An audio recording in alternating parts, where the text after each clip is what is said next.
영상으로 함께 예배하시는 모든 성도님들과 가정 가운데 하나님 평강 함께 하시길 축복합니다. 우리 함께 말씀 보겠습니다. 출애굽기 23장 16절 말씀입니다. 출애굽기 23장 16절 말씀 우리 함께 읽겠습니다. 맥추절을 지키라. 이는 내가 수고하여 밭에 뿌린 것의 첫 열매를 거둠이니라. 수장절을 지키라. 이는 내가 수고하여 이룬 것을 연말에 밭에서부터 거두어 저장함이니라. 아멘. 오늘은 교회력으로 맥추감사 주일입니다. 맥추감사절이라고 하기도 하는데요. 맥추감사 의미에 대해서 다시 생각해보고 절기를 허락하셔서 하나님 백성을 목양하시고 인도하시는 하나님 뜻, 그 가운데 우리가 살아내야 될 신앙에 대해서 다시 한번 생각해보는 시간 가지도록 하겠습니다. 맥추감사절, 사실 우리 해마다 매년 7월 첫 주에 이렇게 절기로 모이고 있는데요. 다시 다른 절기도 마찬가지지만 첫 번째로 꼭 기억해야 되거든요. 우리는 구약의 절기를 지키는 것이 아니다. 구약의 절기를 지키는 것이, 구약의 다양한 절기들이 소개되어 있죠. 그러나 신약교회가 절기를 지키는 것은 구약의 절기를 지키는 것이 아니다. 골로새서 2장 16절 17절 말씀입니다. 그러므로 먹고 마시는 것과 절기나 초하루나 안식일을 이유로 누구든지 너희를 비판하지 못하게 하라. 이것들은 장래일의 그림자이나 몸은 그리스도의 것이니라 하면서 먹고 마시는 것, 절기, 초하루, 안식일, 소위 말해 대표적인 절기죠. 절기, 또 관습, 이렇게 의식적인 것, 그런 거 이야기하는 건데요. 그것은 17절 그렇게 이야기죠. 그게 그림자다. 그게 그림자고 실체는 그리스도, 실체가 그리스도고 그리스도가 뿌리고 나머지는 그 그리스도 안에서 이해되어지고 그리스도 안에서 받아들여야 되겠어요. 구약의 절기도 마찬가지죠. 또 우리가 시간적으로 생각할 때 구약이 뿌리고 그 열매가 예수님 것처럼 생각하기 쉬운데요. 성경 그렇게 설명하고 있지 않습니다. 예수님이 뿌리고 예수님이 본체고 예수님이 실체고 예수님 안에서 절기들이 이해되어야 되고요. 6월절에 구원은 예수님의 십자가 부활로, 오순절에 하나님 백성 삼으신 것은 성령, 오순절 성령 강림 사건, 또 성령께서 교회에 임하신 그 사건으로 인해서 하나님 백성 삼으시는 그 사건으로 이해되어지고 절기가 그렇게 이해되어지는 거죠. 그래서 맥추감사절도 마찬가지고요. 구약의 절기를 지키는 것이 아니다.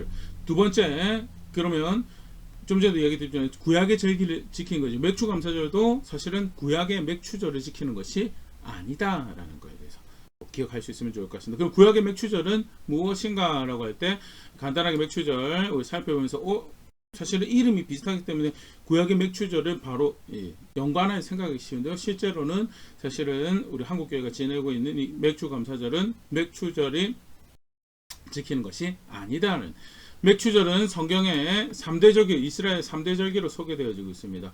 출애굽기 34장 22절 23절 77절 곧 맥추의 초실절을 지키고 세말에는 수장절을 지키라. 77절 또는 맥추의 초실절을 표현된 것이 이제 성경 맥추절이죠. 23절 너의 모든 남자는 매년 3번씩 주 여호와 이스라엘의 하나님 앞에 보일지는, 매년 3번 꼭 하나님 앞에 서야 되는 절기, 소위 말하는 3대 절기를 이야기하는 거죠. 그게 좀 전에 봤던 77절 또는 맥추절, 그 다음에 장막절, 수장절이거든. 장막절이 있고요. 그 앞에 하나가 무교절 또는 6월절로 이해된, 그래서 3대 절기, 맥추절은 그 3대 절기 중에 하나 꼭 하나님 앞에 기념해야 될 것이, 기념하고 감사하는 그런 절기로 하나님 앞에 서야 되는 그 절기가 맥추절이었다. 그럼 맥추절은 무엇을 감사하는 절기인가? 첫 번째 맥추절은요, 좀 전에도 맥추의 초실이라고 표현되어지고 있는데요, 한 해 첫 추수를 감사하는 절기로, 이스라엘도 우리도 사실은 이제 가을에는 쌀을 추수하지만 이제 봄에 그 보리를 추수를 하죠. 이스라엘도 이제 그런 식으로 농업을 했던 것 같은데요. 그래서 첫 추수가 있고, 한 해 첫 추수가 있고, 두 번째 추수가 있더라는 거죠. 레위기 23장 10절 말씀 보면요, 이스라엘 자손에게 말하여 이르라. 너희는 내가 너에게 주는 땅에 들어가서 너희의 곡물을 거둘 때 너희의 곡물의 첫 이삭 한 단을 제사장에게로 가져갈 것이면서 첫 추수를 시작하던 때 드리는 제사에 대해서, 또 이 절기에 대해서 소개가 되어지고 있는데, 이거는 이제 그 6월절 이후에 그 첫 추수를 시작할 때 그 첫 수확을, 첫 이삭 한 단을 제사장에 가지고 가서 이제 우리가 수확을 시작합니다라고 수확할 것이 있게 하신 거에 감사합니다라고 하는 절기, 소위 초실절이라고 그렇게 이름을 하게 되는데요. 그런 절기가 있다면요, 그 이후에 레위기 23장 15절 16절 말씀 보면요, 안식일 이튿날 곧 너희가 요제로 곡식단을 가져온 날부터, 이게 이제 좀 전에 얘기했던 초실절, 세워서 7 안식일에 그러니까 7주가 지난 거죠. 안식일이 7개가 지나고 나는데 16절 7 안식일 이튿날까지 합하여 50일을 계수하여 새 소재를 여호와께 드리라 하면서 추수를 처음 시작을 하고 열심히 이제 50일 동안 7주 동안 수확을 하고 난 다음에 그 거두게 된 결과물을 가지고 추수한 것을 가지고 추수를 이렇게 처음에는 추수를 이렇게 할 수 있도록 하신 거에 감사하고, 추수를 다 끝내고 나면 우리에게 수확을 첫 수확을 허락하신 은혜에 대해서 산의 첫 추수를 감사하는 절기가 뭐냐, 그게 맥추절 대표적인 첫 번째 의미죠. 동시에 또 맥추절은 어떤 의미를 가지고 있나, 사실 이제 요즘은 지금도 이제 이스라엘은 3대 절기에서 크게 지내고 있는데, 더 크게 의미를 이스라엘 사람들이 부여해서 지금까지 지키고 있는 그 맥추절도 77절 오순절의 의미가 뭐냐라고 할 때, 율법을 주신 은혜를 기념하는 거죠. 출애굽기 19장 1절 말씀 보면요, 이스라엘 자손이 애굽 땅을 떠난 지 3개월이 되던 날 그들이 시내 광야에 이르니라. 이스라엘 애굽 땅을 떠난 게 6월절 날 떠났죠. 6월절 날 떠나고 3개월째 되던, 쉽게 여기서 3개월이면 우리가 쉽게 90일을 생각하기가 쉬운데요, 이때 이제 전승에 따르면 여기 3개월째가 이제 첫 달 이제 중순 정도에 출발을 해서 약 49일, 50일 되던데 이제 시내 광야에 도착을 한 거고요. 그리고 시내 광야에 도착해서 뭐 했느냐 할 때 대표적으로 한 것이 언약을 맺었죠. 출애굽기 19장 5절부터인데요. 세계가 다 내게 속하였나니 너희가 내 말을 잘 듣고 내 언약을 지키면 너희는 모든 민족 중에서 내 소유가 되겠고, 6절 너희가 내게 대하여 제사장 나라가 되며 거룩한 백성이 되리라. 너는 이 말을 이스라엘 자손에게 전할지니라. 하나님께서 이스라엘 백성에게 다시 초청하십니다. 너희가 내 말을 잘 듣고 내 언약을 지키면 나의 언약의 백성이 되고 내가 너의 언약의 하나님이 될 것이다. 7절에 모세가 내려와서 백성의 장로들을 불러 여호와께서 자기에게 명령하신 그 모든 말씀을 그들 앞에 진술을 하니라. 모세가 하나님께서 너희를 이렇게 초청하신다라고 이야기를 할 때 백성들이 8절 백성이 일제히 응답하여 이르되 여호와께서 명령하신 대로 우리가 다 행하리이다. 모세가 백성의 말을 여호와께 전하매, 하나님께서 이스라엘 백성들을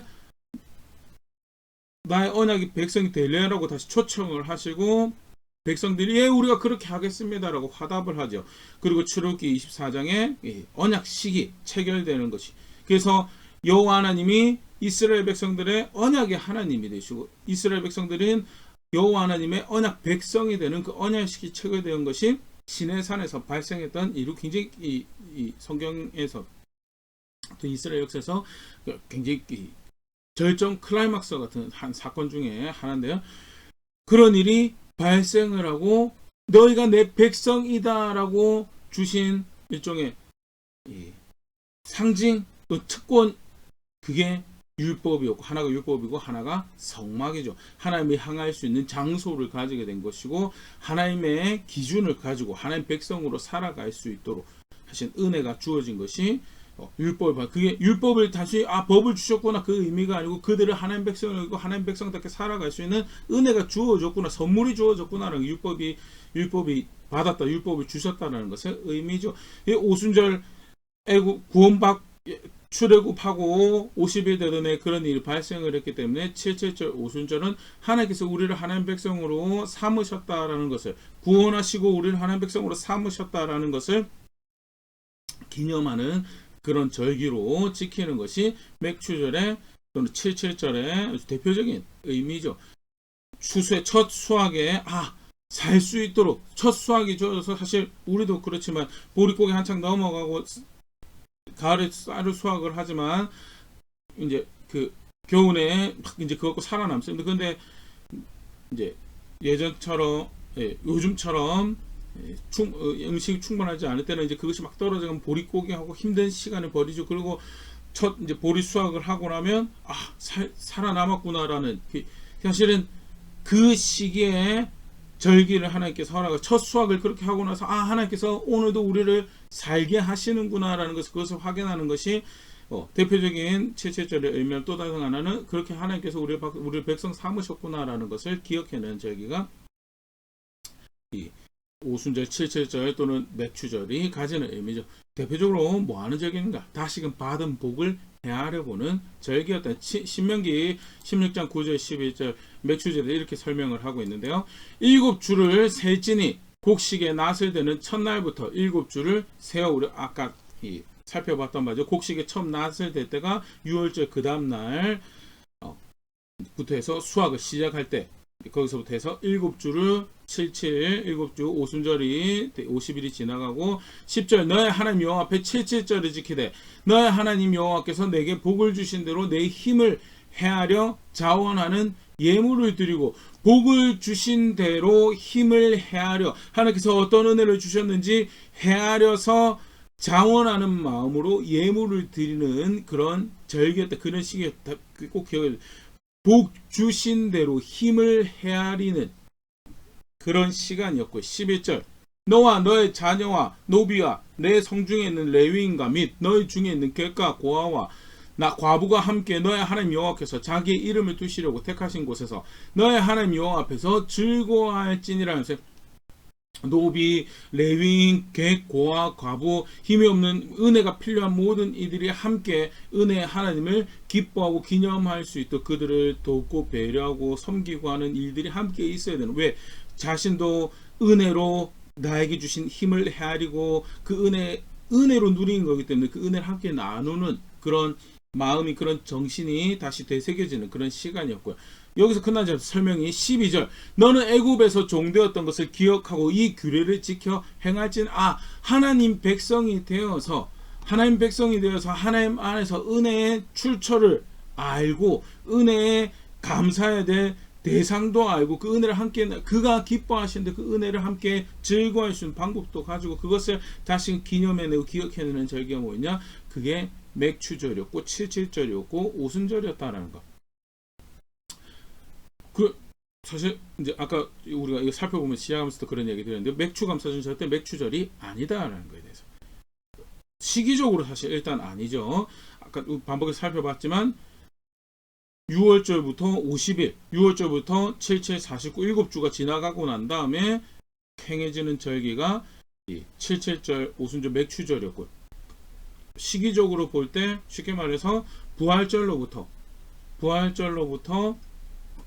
50일, 보통은 우리 성령 강림 감사주일 또는 그 오순절 감사주일로 기념하는 절기가 이제 사실은 이 맥추절의 이 유래에서 맥추절의 근거에서 교회 가운데 허락하신 은혜를 기억하고 헤아리는 그런 절기로 사실 지켜지는 거죠. 그래서 좀 전에 이야기드린 시기적으로 일단 맞지는 않고요. 그런 차원에서 7월 첫 주에 한국교회가 하고 있는 맥추 감사절은 사실 성경의 맥추절을 하고 있는 것이 아니다. 근데 이제 쉽게 이름이 비슷하다 보니까 이제 그런 오해를 합니다. 구약에 가르치고 있는 그 맥추절의 의미를 담아내서 이렇게 감사하는 절기 만들어진 절기가 아니냐라고 할 때 그런 것보다는요 오히려 이름이 그렇게 번역된 것에 대해서 오해가 만들어지고 있다는 그런 비평들도 사실 좀 있긴 한데요. 근데 사실은 한편으로 성경이 그것만 번역이 그렇게 된 게 아니에요. 소위 말하는 목회적 번역이죠. 맥추라는 이 이름을 우리 편의상 그렇게 사용을 했는데 사실 성경에 이제 그 표현이 한국 성경 그 표현이 번역된 장면들을 보면 출애굽기 3장 16절 맥추절을 지키라. 이는 내가 수고하여 밭에 뿌린 것의 첫 열매를 거둠이니라. 수장절을 지키라. 이는 내가 수고하여 이룬 것을 연말에 밭에서부터 거두어 저장함이니라. 그래서 여기서 맥추절이라는 단어가 등장하는데 실제로 원문을 보면 또 영어 성경에도 보면 맥추라는 맥이라고 보리 추수 절기라고 그렇게 등장하지 않습니다. 뭐라고 표현되어 있냐면 추수의 절기라고 되어 있어요. 추수의 절기. Feast of Harvest라고 그렇게 표현을 하는데요. 추수의 절기를 지키라라고 첫 열매의 추수의 절기를 지키라라고 직역하면 그렇게 되는 거예요. 그래서 맥추절은 번역은 사실은 한국에서 번역을 하면서 의역을 한 것이다라고 아까 표현을 그렇게 목회적 번역이다 그렇게 표현을 했는데요. 출애굽기 34장 22절 같은 경우에도 77절 곧 맥추의 초실절을 지키고 세말에는 수장절을 지키라면서 77절 맥추의 보리 추수의 초실절을 지키라라고 이렇게 한국 성경 번역을 했는데 실제로는 히브리어 단어도 그렇고 미래 수확 그래서 영어로는 with harvest라고 이게 번역을 하거든요. 밀을 수확은 이게 저기 맥자 한자로 맥자가 이제 보리, 귀리, 메밀을 의미하는데 전혀 그런 거는 다른 미래 수확이었고 맥추가 아니었다. 그래서 오히려 미래 수확이라고 번역을 했으면 맥추라는 것에 맥추감사절을 성경 맥추절과 연관해서 이해하는 거에 대해서 조금 그런 오류를 범하지 않을 수 있는 오해를 하지 않을 수 있는 그런 이렇게 방지가 되지 않았을까 그렇게 비판하시는 분들도 있는데 사실은 이게 한국 사람들의 입장에서 밀은 물론 수확이 안 되는 건 아닙니다. 수확이 안 되는 건 아닌데 아까도 얘기했던 가을에 쌀을 수확을 하고 봄에 보리를 수확을 해서 살아남는 것이 이제 농사의 일정의 땅을 잘 활용할 수 있는 방법으로 올해 이제 정착이 됐죠. 밀도 수확을 할 수 있지만 밀은 초여름에 이제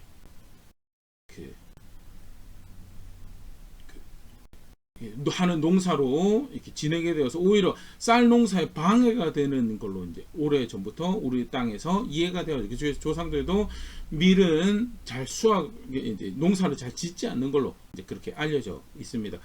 그래서 밀이 이제 굉장히 귀한 음식으로 잘 없다 보니까 귀한 음식으로 취급받는 것도 이제 그런 게인데 사실 그러다 보니까 소위 말해 밀의 수확이라고 했을 때 잘 와닿지 않는 그런 에서 이제 처음 번역을 할 때 보리의 추수라고 이제 번역을 했던 것이 그런 아까 제가 얘기한 목회적 번역이라 이해를 좀 더 돕기 위해서 뭐 다른 구조를 비슷한 이제 목적에서 다르게 번역한 다른 본문들 몇 개 보면요. 창세기 25장 34절 같은 경우에 야곱이 떡과 팥죽을 에서에게 주매 에서가 먹으며 마시고 일어나 갔으니 에서가 장자의 명분을 가볍게 여김이었더라. 여기 야곱이 떡과 팥죽을 에서에게 주었다라고 했는데 사실 야곱이 떡을 모르죠. 사실은 거기서 떡을 먹지 않으니까요. 오히려 빵이라고 번역하는 것이 훨씬 더 야곱이 먹었을 음식에 충실한 거고요. 팥죽도 사실 지금도 사실 팥을 먹는다라는 것이 세계 다른 문화권에서 일본이나 중국 이쪽에서는 발견되는 특히 서구권에 가면 이제 팥이라는 그 곡물 자체가 익숙하지 않은 그런 모습을 보이시는데 원문에서 보면 이제 빵과 렌틸 스튜라고 이렇게 번역이 됩니다. 영어로 번역이 여기 팥죽이라고 번역된 거 렌틸 콩으로 만든 이제 단순히 우리식으로 치면 죽이라고 하는데 야채나 이런 것들이 같이 들어간 이제 서양식 요리죠. 스튜가 이제 여기서 말하는 야곱이 만든 불구스름한 음식이 되는 건데요. 근데 사실은 지금도 렌틸이 우리 이제 익숙하지 그나마 그래도 예전에 비하면 렌틸이랑 콩이 있고 곡물이 있고 그거를 죽을 써서 먹기도 하고 여러 가지 음식을 만들 사용하는구나라는 거 알고 있지만 처음 성경 번역되던 시기에는 렌틸이라는 곡물이 정말 생소한 그런 차원에서 이걸로 직역을 하겠다고 렌틸 스튜라고 번역을 했으면 사실 이해하기가 굉장히 어렵겠죠. 그런 측면에서 의역을 떡과 팥죽으로 의역을 했고요. 사실 한국 사람이 쏙쏙 이해가 될 만한 이런 음식물을 만들었구나 하고 이해가 될 만한 그런 모습이 목양적 읽는 사람의 이해를 돕기 위해서 의역을 한 경우고요. 고린도전서 11장 27절 같은 경우도요. 그러므로 누구든지 주의 떡이나 잔을 합당하지 않게 먹고 마시는 자는 주의 몸과 피에 대하여 죄를 짓는 것이야. 여기도 마찬가지죠. 그 당시 예수님이 떼었던 것은 떡보다는 빵에 가까운 음식이었죠. 그럼에도 불구하고 한국 사람들이 그 빵이라는 것이 익숙하지 않는 음식이다 보니까 떡이라는 걸로 이제 의역을 목회적인 번역을 한 거고요.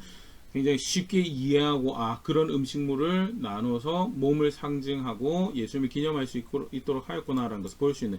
그래서 본문에 오늘 본문의 예고 들어서 맥주라고 번역한 거에 대해서 번역적 오류다라고 이야기하는 것보다는 이제 이게 목양하는 대상들을 위해서 이해를 돕기 위해서 볼이라는 단어를 사용했던 정황으로 이해가 되어지고, 그럼에도 불구하고 분명한 것은 우리가 지금 하고 있는 맥주 감사절하고 구약 성경에서 이야기하고 있는 맥주절하고는 오히려 이제 거리가 먼 그런 부분이다라는 것. 오히려 맥주절은 오순절에 해당하는 그런 절기인데, 그러면 왜 한국 교회는 맥주 감사절이라는 것을 만들어서 맥주 감사절을 절기를 기념하고 또 감사하는 그런 시간을 갖는가라고 할 때 대표적인 의의는요, 아까도 사실 그런 표현을 봤었죠. 받은 복을 헤아려 보는 시기였어요. 뭘 가지고 수확한 것, 첫 수확을 가지고 받은 복을 헤아려 보는 시간을 가지는 것이 하나님께서 절기를 만드셔서 특히 6월절과 가을 추수죠, 장막절, 수장절 사이에 오순절을 만들어 사는 백성 삼으신 것을 기념하고 감사하게 됐지만, 받은 복을 헤아릴 수 있도록 수확을 가지고 받은 복을 헤아릴 수 있도록 절기를 주셨고, 한국교회 상황에서 아직 이스라엘식의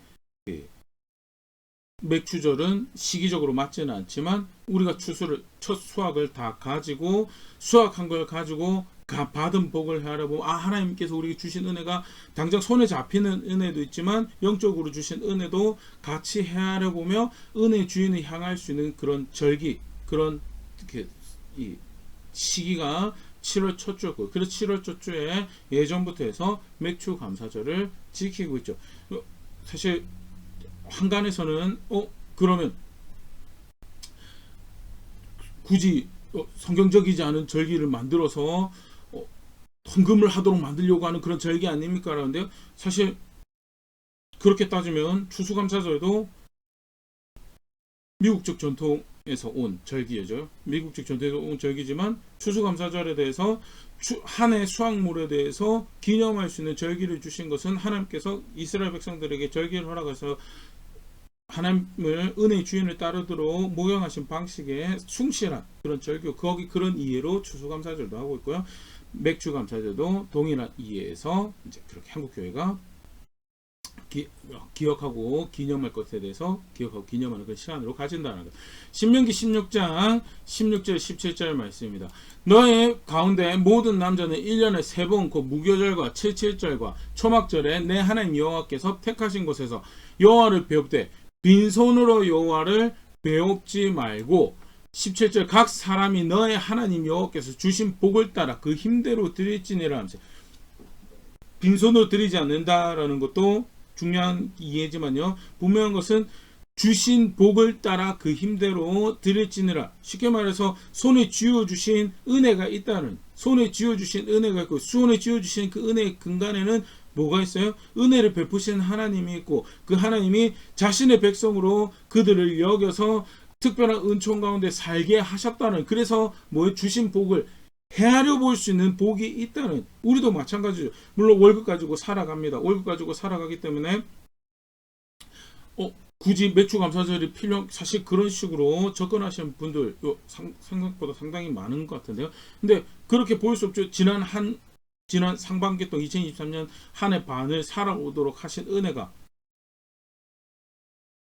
다양한 사건과 사고들 뉴스를 통해 여전히 접해되고요. 가장 큰 거는 코로나 이후에 경제적으로 여러 가지도 아직 이제 좌충우돌 하면서 바로 잡으려고 이제 여러 가지 수고들 하고 있는 가운데 아직도 여러 가지 모습에서 그 이전 같이 효율과 효과를 내지 못하고 경제적인 어려운 뉴스들을 굉장히 듣게 되죠. 그 가운데 헤아려 볼 수 있는 복이 있어요. 손에 쥐어지도록 살게 하신 은혜가 있더라라는 것. 6개월 동안에 한 해 반 동안 살아남을 수 있도록 은혜를 베푸신 하나님 계시고 그가 나의 하나님이 되시는구나. 받은 복을 헤아려 볼 수 있는 그런 시간을 가지는 것이 맥주감사절의 첫 번째 대표적인 의미예요. 복을 헤아려 보며 누구를 기억해내느냐? 은혜의 근원이신 하나님을 기억을 해내는 거죠. 신명기 11장 10절에서 12절 말씀입니다. 내가 들어가 차지하려는 땅은 내가 나온 애굽 땅과 같지 아니하니 거기에서는 너희가 파종한 후에 발로 물 대기를 채소밭에 댐과 같이 하였거니와 너희가 건너가서 차지할 땅은 산과 골짜기에 있어서 하늘에서 내린 비를 흡수하는 땅이요 하나님께서 이스라엘 백성들이 적과 꿀이 흐르는 땅으로 데려가겠다라고 하셨죠. 그런데 그 적과 꿀이 흐르는 땅의 실체가 뭐냐? 사실 이집트 땅은 10절에 그렇게 표현합니다. 발로 슥 갖다 대면 댐처럼 물이 데인다고. 그러면 지표면에 물이 고여서 농사하기가 좋죠. 훨씬 더 유익하죠. 그런데 정작 적과 꿀이 흐르는 땅은 어떤 땅이냐? 흡수하는 땅이죠. 그래서 지표면에 물이 고이지 않는 땅이에요. 그러면 이집트 땅이 훨씬 좋은 땅이고 이집트 땅이 소위 말하는 적과 꿀이 흐르는 땅이 밀크와 허니의 땅이 아니냐. 그런데 어떻게 그게 적과 꿀이 흐르는 땅이냐. 12절 너의 하나님 여호와께서 돌보아 주시는 땅이라 연초부터 연말까지 너의 하나님 여호와의 눈이 항상 그 위에 있느니라 하면서 하나님이 돌보시는 땅이고 하나님의 관심이 그 백성 가운데 있고 하나님의 마음이 그 백성 가운데 있고 그래서 하나님이 함께 하셔서 하나님이 은혜가 되시고 하나님이 그래서 그 땅이 적과 꿀이 흐르는 땅이 되고 받은 복을 헤아려 보는 가운데 누구를 기억하는가? 하나님이 은혜를 주셔서 하나님의 은혜로 살게 하셨구나를. 다양한 복잡한 여러 가지 상황과 사건들 가운데 내가 이렇게 지혜를 쓰고 내가 좋은 정보를 얻어서 내가 미리 그 일에 대비하고 그래서 내가 그 앞서서 또는 사실 우리가 지난주까지 아브라함을 살펴봤는데 아브라함의 근간에 대해서 여호수아가 그렇게 이야기 강 건너편에 다른 신을 섬기고 있는 가족이었다는. 사실 우리도 그렇죠. 그 전에 복음이 들려지기 전에 감사할 일에 대해서 바로 감사할 대상도 찾지 못하고요. 그릇된 감사 가운데 다른 길을 만들어서 오히려 하나님을 대적하는 것들이 삶에 유익이 될 것처럼 쫓아가던 그런 상황에서 하나님 백성으로 누구에 감사해야 되는지 알고 그가 나를 백성으로 여기신 은혜 가운데 내가 오늘 살게 되었다라는 것을 다시 헤아려보는 시기가 뭐냐. 특별히 6개월 한 해 반을 살고 그가 거두게 하는 수확이 있어서 내가 살고 그가 나를 그렇게 하나님 백성으로 여기셨구나라는 것을 기억해내는 시기가 뭐예요? 그게 맥주감사절이고 우리 선배들이 받은 복을 헤아려보는 그런 시간 가운데 다시 걸어갈 길을 분명히 할 수 있는 시기가 한 해 반에 이 시기에 있으면 절기를 주셔서 백성을 그렇게 이끌어 가셨던 하나님의 뜻에 부합하는 시간을 가질 수 있겠다라고 해서 만들어진 것이 맥주감사절로 그렇게 이해하고 그렇게 우리가 매년 감사하고 있죠. 받은 복을 헤아려보고요. 그 은혜의 주인을 향할 수 있는 시간 더불어서 또 기대도 품을 수 있는 그런 시간. 하나님께서 나를 이렇게 위하셨더라라는 것을 받은 복 헤아려보면서 그 은혜의 주인을 기억해내면서 하나님이 나를 이렇게 위하셨더라라는 것을 기억해낼 수 있는 거. 무엇보다도 특별히 예수 그리스도 안에서 나를 하나님 백성으로 여기시고 그가 나를 인도하시고 보호하시고 그가 그렇기 때문에 그가 시작하신 일을 그가 이루실 것이다라는 기대를 또한 그 짧게는 2023년 안에 지금까지 은혜를 베푸신 그가 또한 은혜를 베푸시고 그가 그의 선하신 뜻을 이루어 가실 것이다라는 것을 기대하는 것을 품을 수 있는 또 그렇기 때문에 누구를 의지하고 누구의 소망을 부여해야 되는 것을 확인하는 시간이 뭐예요? 그게 맥주감사주일이죠. 빌립보서 1장 6절 말씀입니다. 너희 안에 착한 일을 시작하시니까 그리스도 예수의 날까지 이루실 줄을 우리가 확신하노라. 예수님의 초림을 보며 선한 일을 하나님이 이루실 것에 대해서 예수님 초림 가운데 이 땅에 오신 예수님을 구원의 주로 알게 하신 그 놀라운 은혜를 교회가 누리고 성도가 누리는 그 가운데 하나님이 행하신 일을 선하시게 하나님께서 이루어 가실 거다라는 것을 교회를 보고 우리가 확신한다라고 바울이 고백한 거예요. 그런 의미를 어떤 시간보다도 다시 한 번 더 주목하며 헤아려 볼 수 있는 시기가 뭐냐. 그게 맥주감사절. 2023년 이렇게 살게 하셨는데 그가 또한 나를 살게 하실 것이고 그렇다면 어디 안에 거하여 누구를 의지하고 누구의 소망을 두고 살아갈 것인가. 그 걸음의 강성을 다시 분명히 할 수 있는 시간인데 그게 맥주감사절이 가지는 의고요. 맥주감사절을 우리가 바르게 감사한다면요. 살게 하신 은혜를 받은 복을 헤아려 보는 것이 첫 번째 모습이겠죠. 그리고 그걸 통해서 은혜의 주인을 하나님이 살게 하셨구나. 그가 인도하시고 그가 보호하셨구나라는 것 다시 기억해내고 그 가운데 그 안에서 품을 수밖에 없는 소망을 품고 걸어갈 걸음을 분명한 것이 우리가 이 절기를 바르게 가지는 모습이죠. 한 가지만 더 같이 살펴보고 마무리하려고 하는데요. 감사할 일이 분명히 있습니다. 여러 가지 들려지는 소문이 불안하고 어지럽고 또 당장 내가 맞닥뜨린 상황과 관계가 쉽지 않아요. 그럼에도 불구하고 헤아려 보면 맨몸으로 가는 인생 가운데 헤아려 보면 지금껏 살게 하신 은혜가 있더라는 반을 살고 나서 보니까 살게 하신 은혜가 2023년 어떻게 흘러갈지 모르는데 2023년 6개월을 살고 보니까 살게 하신 은혜가 있더라라는 것을 헤아려 감사할 일이 있죠. 그럼 감사해야죠. 감사할 수 있는 기회가 주어진다라는 것 자체가 사실은 또한 감사할 일이고 감사할 일을 감사하지 않으면요 성경은 분명히 그렇게 하나님 분명히 그렇게 경고하십니다. 감사할 일을 감사하지 않으면 반드시 두 가지 일이 발생할 것이다. 그게 이스라엘 백성들에게 말씀하신 건데요. 신명기 8장 14절 내 마음이 교만하여 내 하나님 여호와를 잊어버릴까 염려하노라. 여호와는 너를 애굽 땅 종되었던 집에서 이끌어내시고 있어요. 감사한다라는 것은 내가 했다라는 게 아니죠. 누구의 의지해서 누구의 덕으로 누구의 공으로 내가 했다라는 것을 인정하는 건데 그걸 안 하고 마음을 놓고 결국 교만한 거예요. 그 교만한 거는 뭐랑 짝꿍이냐? 하나님을 잊어버리는 거랑 감사할 일에 감사하지 않으면요 은혜의 주인을 잊어버리게 돼요. 은혜의 주인은 누구 덕으로 누가 나를 이렇게까지 위해서 살게 되었는가에 대해서 잊어버리게 되고 괜히 다른 존재에게 하나님 은혜의 도구로 나의 삶을 이끌어 가실 때 직장 상사가 될 수도 있고 나라의 또 어떤 리더가 될 수 있고 다양한 주변의 사람들의 환경들을 이용해서 하나님의 은총을 베푸시는데 근데 그 사람들은 기억했는데 정작 그 이면에서 나를 이끌어 가신 나의 삶을 경영하신 하나님에 대해서는 잊어버리는 그런 결과 감사할 대상 분명하고 감사할 것이 굉장히 중요하고요. 그게 제대로 되지 않으면 은혜의 주인을 잊어버리면 어떻게 되느냐 17절 말씀, 신명 8장 17절 말씀. 그러나 내가 마음에 이르기를 내 능력과 내 손의 힘으로 내가 이 재물을 얻었다 말할 것이라 하면서 자신의 길, 하나님 길 말고 내 길 또는 다른 어떤 내가 소위 말하는 의지하는 것 또는 기뻐하는 것의 길을 쫓아가요. 내 그 능력과 그 길로 내가 이 재물을 얻었고 이 복을 이 은혜를 누린다라고 이야기한 거예요. 은혜의 주인 잊어버리고요. 다른 길을 바라보게 되면요. 결국 어떻게 하나님 떠나요. 연을 맺지 말라는 것과 연 맺고 언약하지 말라는 것과 언약하고 다른 신성 결국 떠나요.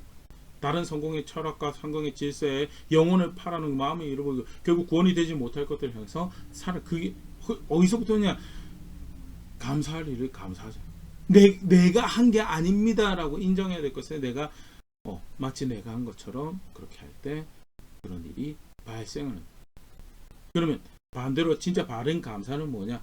은혜 주인을 기억해내. 하나님을 기억해내.